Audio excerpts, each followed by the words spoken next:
Hello, this is Andrew with WMH Racing, and today we're going to go over the RPM Apprentice. So I have released previous videos on this for the actual build and design of the unit, but today I think I've actually finished this. The coating is where I am happy. I've got a nice little box here with a little bit of stand that it sits in, a little stylus that goes inside, so you can use the stylus if you want to, and we can kind of go over a demo. So the history behind this goes back to What Up Clegg, who after I designed, well, after he manufactured or took one of my Loadmasters and created the Jerry. He jerry-rigged one of my Loadmasters. He wanted a way to measure the RPM of the load motor, because when you're using the gear ratios, so using pinion or gears between the test motor and the load motor, the load motor is not spinning at the same RPM as the test motor, and he wanted the ability to be able to actually measure the RPM of the load motor so he can try to get all the motors tested at the same RPM on the load. So he asked me if I could make him a device that basically reads out the RPM. So I did. I made something for him. I sent it to him. But after I was done, I kind of thought that maybe we could do better than just reading RPM. And so here we are with the RPM Apprentice. Now, just as an FYI, while this will plug into a load motor and measure the RPM off that, you can also plug this in series with the tunalizer to measure tunalizer, motorizer, our Sky RC, dyno, ESC on your car. It doesn't really matter. You can plug it in series to measure the RPM of the test motor as well. Anyway, so what I'm gonna do is I'm gonna kind of go over the quick features here. So you'll kind of see that the screen has this little diagram of a brushless motor. And so these are the sensor placements. If you're looking from behind the motor, these are the relative. They're not perfect, obviously, because I put them at 120 degrees apart and kind of centered them this way. So this will be like a half-turn motor. So if it was like a 5.0, the sensor placements are different on a 5.0 than on a half-turn motor, right? And then also, as you move the sensors, they're going to move a little bit. So this is a kind of a guesstimate on the position. So if you were to look from the back of the motor, sensor A is upper right, sensor C is upper left, and sensor B is down on the bottom. So this is kind of the relative placement. All right, anyway, if we cycle through the motor, you can see the sensor lights up for which sensor is actually high. So when a high signal goes to the sensor, it lights up that sensor. When a low signal's at the sensor, that sensor is not lit up. All right, anyway, that's enough of that. So we'll go to the timer page now. And the timer page is something I added, and it's a really neat feature. So basically what this does is it gives a time to target RPM. So the end user, which would be you if you got one, will go into the settings page, and you will configure the RPM that you want. So there's 3 different target RPMs you can use. So you go in here and you edit this to make it so the RPMs that you want. And then on the timer page, when you run your thing, then it will show you the time to target RPM. So the thing is, this is all going to be relative to the analyzer you're using. All right.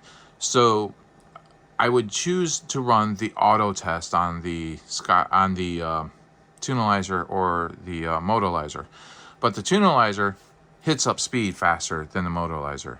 So it's going to be very dependent on the analyzer you're using on how well the target RPMs actually work.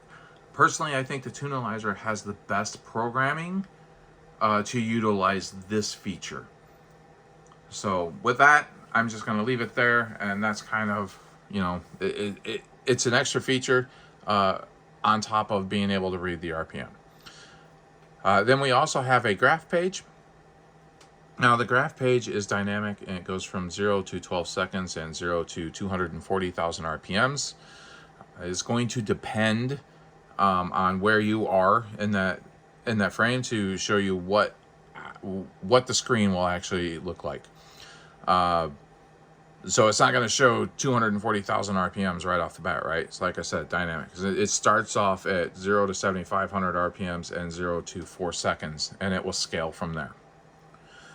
The second scaling just adds another second each time you go through it, but the RPM scaling pretty much doubles every time you hit the threshold.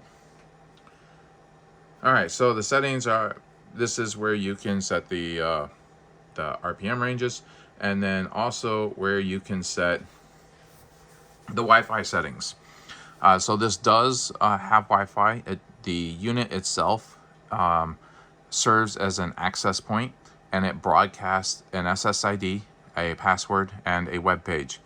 The SSID and the password are fully configurable by the end user. It will come stock with what it is right here. And you can hit the show button and actually see the password.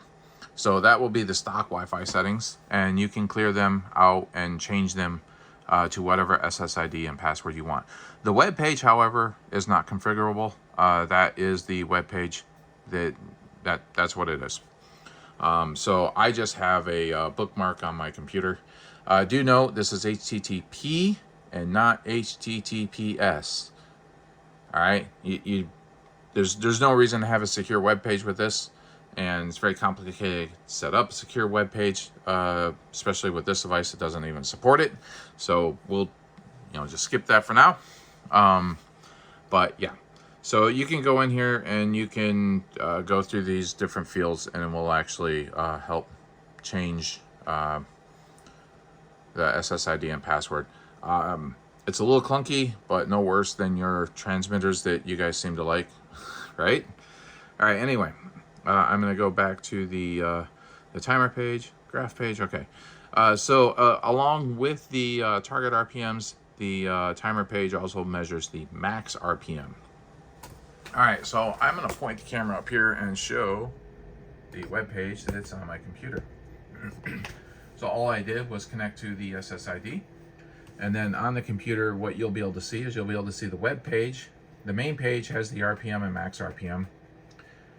You can view the time to target RPMs if there is a, there's nothing to be displayed right now.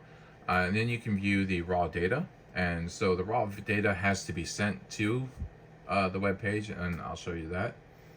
And you can download the CSV, and so you can create your own graphs if you want of the raw data. All right, so I'm going to go back to the RPM and take a second to load. Why not? Did I drop? Oh, we're so good.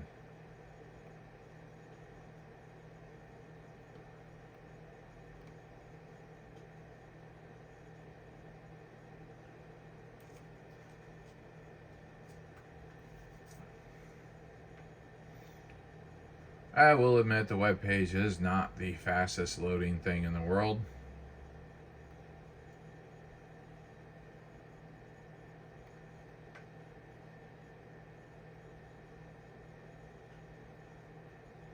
Okay, here we go. It's loading. All right.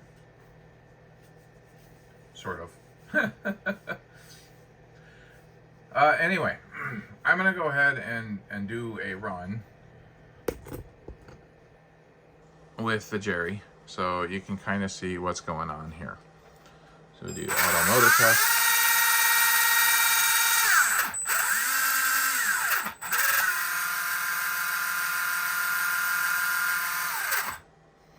And we can see on our timer that it took 279 milliseconds to get to 10,000 RPMs, 558 to 17.5, and 840 milliseconds to get to 25,000 RPMs.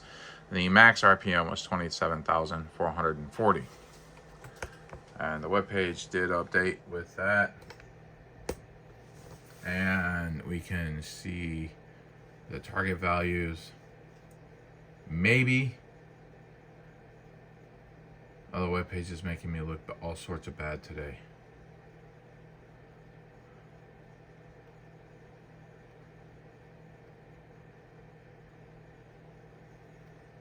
All right, let's reconnect.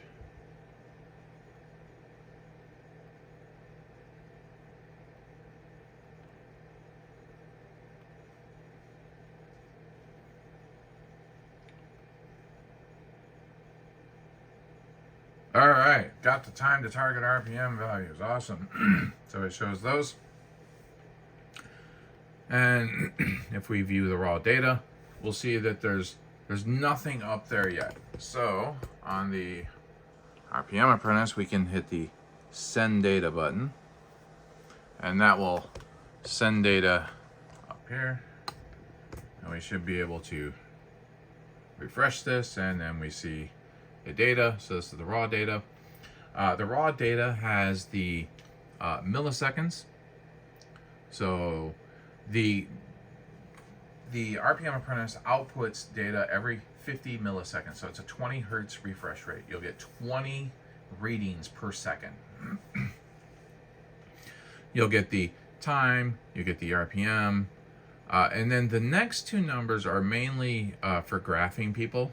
I don't have these numbers on the graph, so the graph of the RPM Apprentice only shows this, and I'll show you the graph on the RPM Apprentice as well, but only shows the time and the RPM. The next two numbers are the angular velocity and angular acceleration. And the units on these are radians per second and radians per second squared. But you can change these units and look at the actual angular velocity and angular acceleration if you wanted to create a graph with that. So radians per second basically means there are 2 pi radians in a circle. Okay, so you would have to divide your total here by 2 pi to get revolutions in the so revolutions per second squared. Sorry, you would have to divide by 2 pi to get revolutions per second squared, and then however you want to go from there, tire size and everything like that. You could actually figure out a rollout and figure out what your actual acceleration would be in, I don't know, inches or feet per second squared, whatever.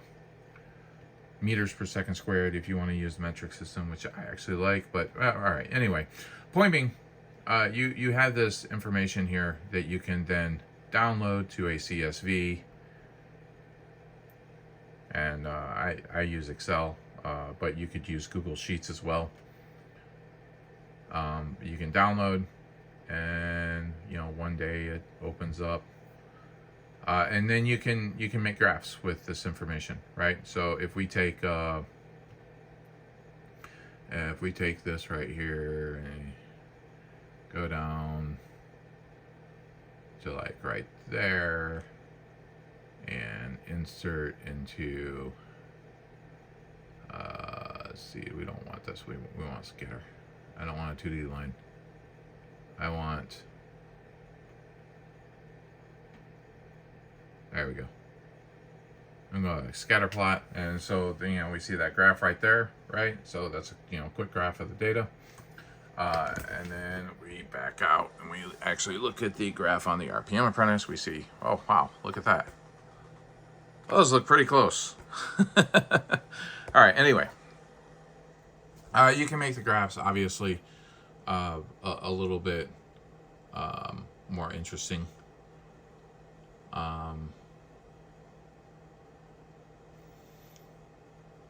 Yeah, so I will say that the 50 milliseconds is kind of on the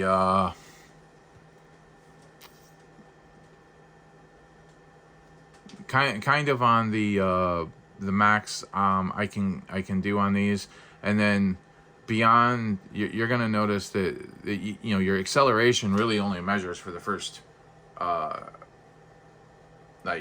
it's probably like the first second of your run, right? And the acceleration is going to be over. So if you start graphing the acceleration curves, they're going to look different. You're going to have to choose your starting points and ending points. Otherwise, your acceleration will end up being 0 or negative or something like that. It's just going to be like shaky, right? So anyway, so this is the basic idea of this. I am going to stop the video here, and I will. I really want to show. I really want to show off this on my ESC with my car. So that's what I'm going to do, and I might make other videos going over some of the other analyzers and maybe even the Mini Pro Dyno. But I really want to show what this looks like using the my ESC for a mod touring car, because I actually think this is beneficial to people running mod, and you can actually see the changes that you're doing on your ESC in the graph on this. And so yeah, so I'll be back, and we'll look at what this looks like on an ESC. All right, bye. All right, so this is one of my mod touring cars. Sorry, this is going to be a bit loud because of the fan on the motor. It's crazy. So this is using a Hobbywing ESC. I'm going to kind of go through some of the parameters, and so we can look at how they actually change on the graph. It's kind of cool. Like one of the things that I kind of assumed from all the settings was that boost only mattered through a specific RPM range, and the start RPM range seems to be accurate. So if you adjust the start RPM range, you can actually see that in the graph. But the end RPM range doesn't really seem to make a bit of difference. If you go from 4 degrees of boost to 8 degrees of boost, you will get a larger, higher, your max RPM will get bigger. And that just wouldn't be the case if there was actually a stopping point for the RPM, or for the range of the boost. So I did find that interesting, and that was actually really cool to kind of see on the graph, and even just with the max RPM. So it's an FYI, like what the settings that I'm starting with, I think are a bit insane. So this is set up for how I run on an outdoor mod track. And so we are using a 5.0 turn Hobbywing G3 brushless motor. Like I said, with the Hobbywing, it's one of the newer ESCs. So anyway, this is hooked up in series, so it goes from the ESC plugged into the RPM Apprentice here, and then from the RPM Apprentice to the motor. And if we kind of like hit my throttle, we can see the RPMs jumping up, right? I'm going to go ahead and change these targets, because these targets are unrealistic for a 5.0 that just goes crazy. I didn't think about this. I should have did it beforehand. So we'll just change these targets on the screen. I'm going to go 50,000 RPMs for the first target. Target 2, I'm going to go to 75,000 RPMs.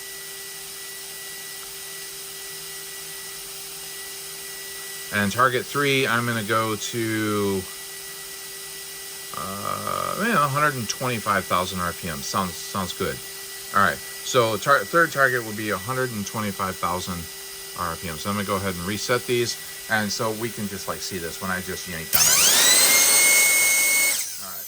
Well, this took us 688 milliseconds to get to 125,000 RPMs. You see our max RPM is 132. All right. So here is our graph. I'm kind of like get on this, right? So you can see on our graph that we get up to around 60,000 RPMs, and that's when it jumps up into the turbo range, right? But we see that there's this kind of goes up, hesitates, and goes up again, right? Well, that is the turbo delay. So if we take and we get in our settings, and if I go to turbo delay right there, I'm at 0.1 seconds. So let's go and change this to 0.3 seconds. just for a difference, right? So we'll save the setup, power off the ESC, power it back on. We'll go ahead and reset the timer again. So now we have a 0.3 second turbo delay.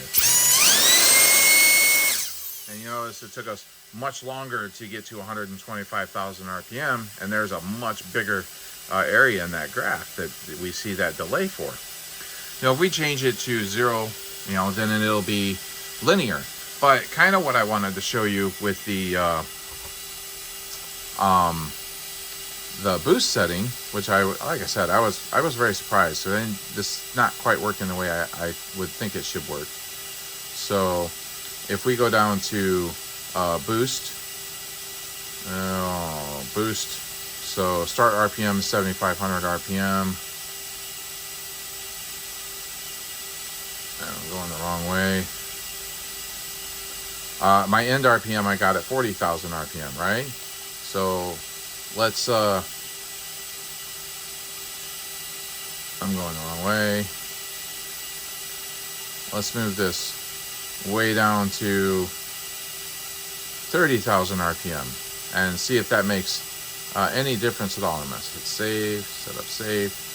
All right, so let's see if that actually changes our max RPM, or what this, kind of this graph looks like, right? So our max RPM was 132,667. Let's do it again. Oh, you gotta cycle the ESC.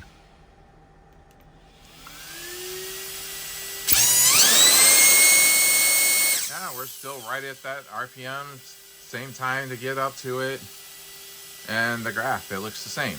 But so if I go in here and change the boost from, I'm at 8 degrees, and I go down to 4 degrees, which you would expect it not to really affect the top end turbo if it were cutting out at a specific point.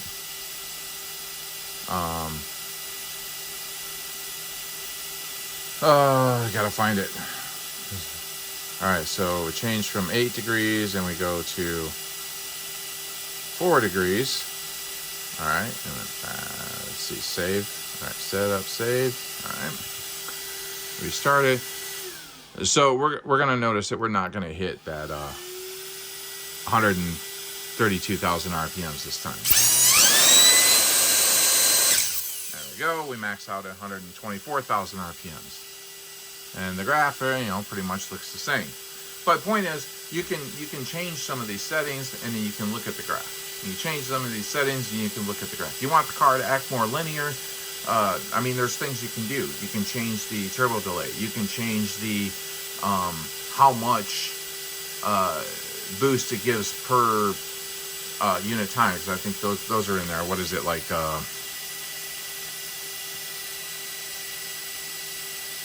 I can't remember what it's called, but turbo timing, turbo boost start.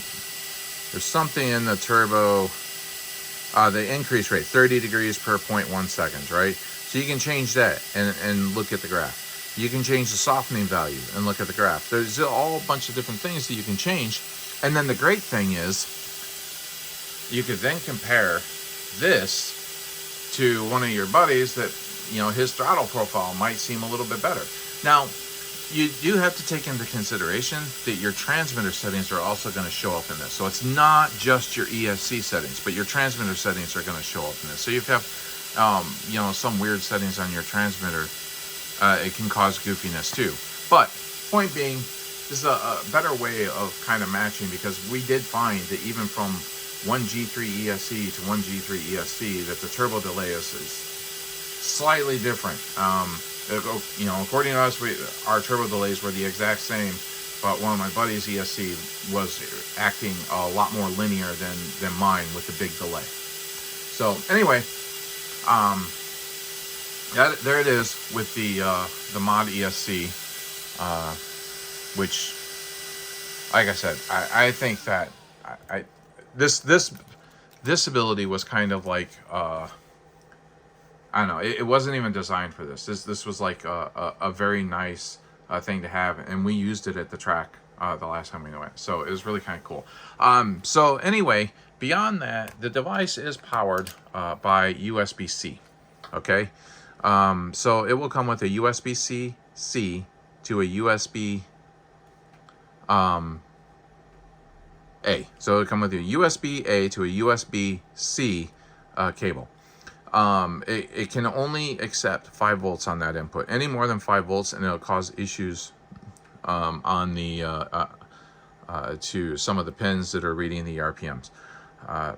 So yeah. Anyway, that's kind of all I have on it. I may, like I said, I may do some tests with other analyzers or the Mini Pro at another point in time. But for right now, I do have. That's right. I want to talk about this. For the first run of these, I only have 6. And if you guys watched the making of video, you know that, right? So anyway, I only have 6 of these. These are only going to be available on my website, and once all 6 of these are gone, I will have to order more boards. So it will take, it'll take a month for them to be out of stock. But also at the same point in time, if people aren't liking these and they don't sell, well, then I'm never ordering those more boards. So kind of the thing is, if it takes me 5 months to sell 6 of these, I'm not going to order anymore. It's not going to be something I pursue because it's just not worth my time at that point in time. But if these sell, if I sell all 6 of these within a couple weeks, I'll order more boards, and then it'll be something I stock. So anyway, all that said, I hope you guys like it. I hope you guys can get some benefit from it. And yeah, good luck racing. Thank you.